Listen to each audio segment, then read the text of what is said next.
Olá, sejam bem-vindos à disciplina Sistemas Hidráulicos e Pneumáticos. Trataremos do tópico Sistema Hidráulico. A hidráulica pode ser definida como um meio de transmitir energia pressionando um líquido confinado.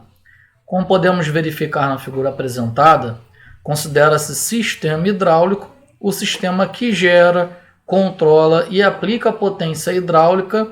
A fonte de energia pode ser destacada como um motor elétrico ou a combustão. O grupo de geração transforma a potência mecânica em hidráulica, utiliza bombas hidráulicas. Já o grupo de controle controla a potência hidráulica, utiliza comandos e válvulas. O grupo de atuação transforma a potência hidráulica em mecânica e utiliza cilindros e motores. E por último, o grupo de ligação são as conexões, tubos e mangueiras.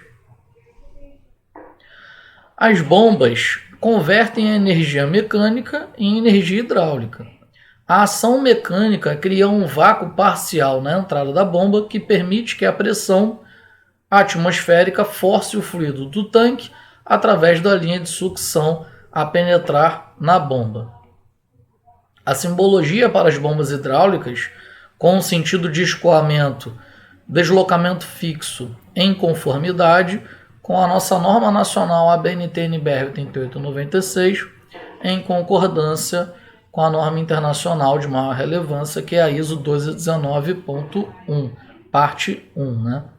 E a imagem A, da simbologia, se refere ao sentido único de rotação, e a imagem B, uma bomba com sentido duplo de rotação. As bombas de engrenagens são conhecidas pelo seu rendimento de 80%, são consideradas eficientes e possuem projetos simples, são compactas e leves, considerando sua capacidade. São eficientes à alta pressão de operação, são resistentes aos efeitos de cavitação, possuem alta tolerância à contaminação dos sistemas, são resistentes à operação em baixas temperaturas e são construídas com mancal de apoio no eixo e possuem compactabilidade com vários tipos de fluidos diferentes.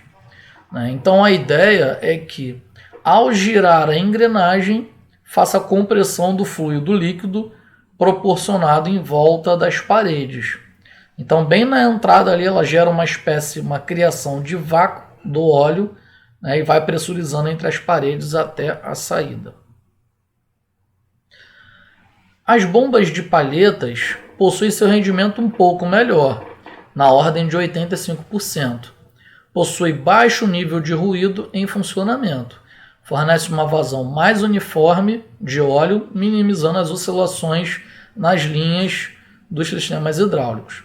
E possui uma grande tolerância à contaminação do sistema. Como a gente pode ver aqui na imagem interna de funcionamento, ela possui um eixo excêntrico das palhetas, fazendo com que admita na entrada um fluxo maior e na saída saia um volume menor, porém mais pressurizado. As bombas de pistões variáveis possuem melhor rendimento entre as três, na ordem de 90%.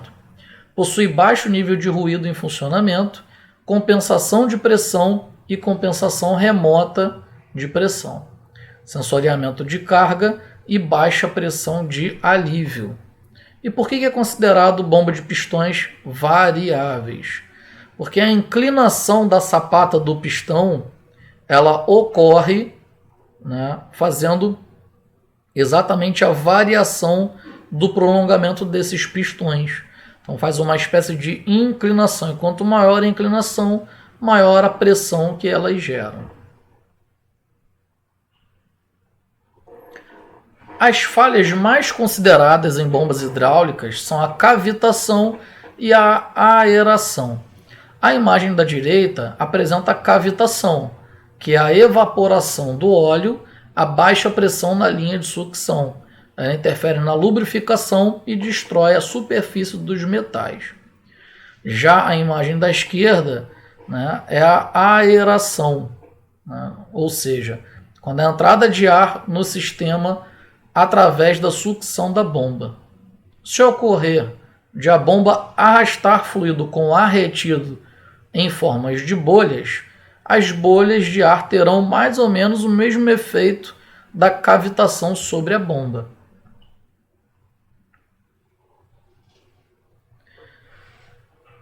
Válvulas de controle direcionais. Agora estamos falando do grupo de controle.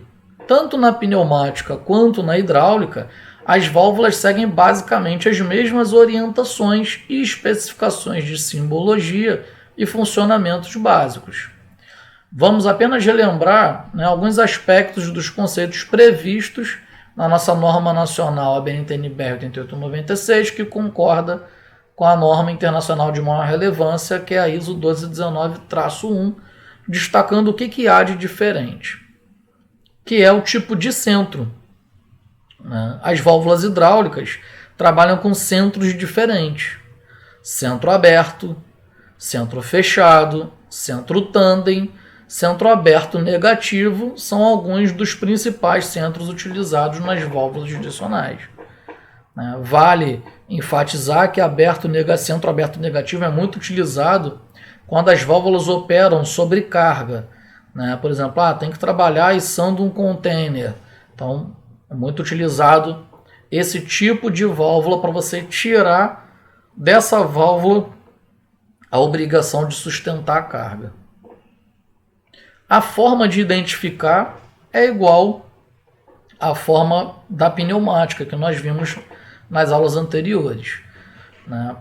Essa imagem da válvula, por exemplo, é uma válvula de controle direcional, 3 duas vias, onde o primeiro número significa a palavra vias e o segundo número significa o número de posições da válvula. Normalmente fechado, porque ela admite ar pela entrada de pino 1, acionado por simples solenoide na esquerda e retornada por mola à direita. Outros tipos de válvula. Na hidráulica também é muito comum utilizar a válvula de desaceleração. Então ela tem um acionamento por rolete e você estrangula a passagem dela por esse ajuste superior. Também tem as válvulas de retenção, com carga de mola, retorno por mola, e pilotada. E essa última da letra C, essa pilotada, ela está relacionada a peso. Então, quando nós utilizamos a válvula aberta negativa, utilizamos essas válvulas para suportarem o peso. Então, tira da válvula direcional essa obrigação. Também tem a válvula redutora de vazão ajustável com restrição variável e também tem a muito utilizada válvula redutora de vazão ajustável com restrição variável, sendo ela unidirecional. Temos também a válvula de controle de pressão operada diretamente, aí faz necessário a adição de um manômetro para você ter uma ideia de qual é a regulagem que você está fazendo de pressão. E tem uma válvula muito comum que é a válvula de sequência, que quando ela é acionada, por exemplo, ao acionar um pistão, essa válvula aciona outro pistão em sequência. Grupo de atuadores. Os atuadores hidráulicos possuem os mesmos funcionamentos dos atuadores pneumáticos. A diferença está na sua construção, já que precisam ser mais robustos para suportar altas pressões. Os atuadores hidráulicos também podem ser do tipo linear, como cilindro hidráulico de simples ação, cilindro hidráulico de dupla ação, como cilindro telescópico de dupla ação, por exemplo, ou atuadores rotativos, como os motores hidráulicos do tipo paleta, motores hidráulicos do tipo de engrenagens e motores hidráulicos do tipo pistão. Também possuem os acumuladores hidráulicos, que trabalham com uma espécie de reserva de fluido hidráulico pressurizado. Quando você está com um sistema hidráulico movimentando uma carga muito pesada e dá alguma pane no circuito de geração, dentro dos acumuladores haverá óleo suficiente para poder colocar a carga numa condição segura. Por exemplo, no caso de um container, vai ter energia aí para baixar até o chão, por exemplo.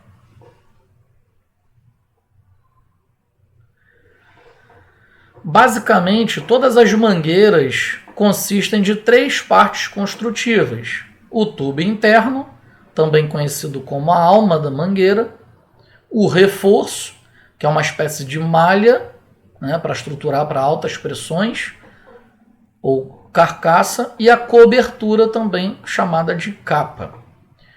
Eu trago para a gente algumas formas de instalação: forma equivocada, forma correta e descrição. Bom, no primeiro caso aí, as formas de instalação incorreta e correta significa que devemos evitar linhas de tubos retas. Tubulações retas resultam no aumento de tensão das juntas e na possibilidade de vazamento.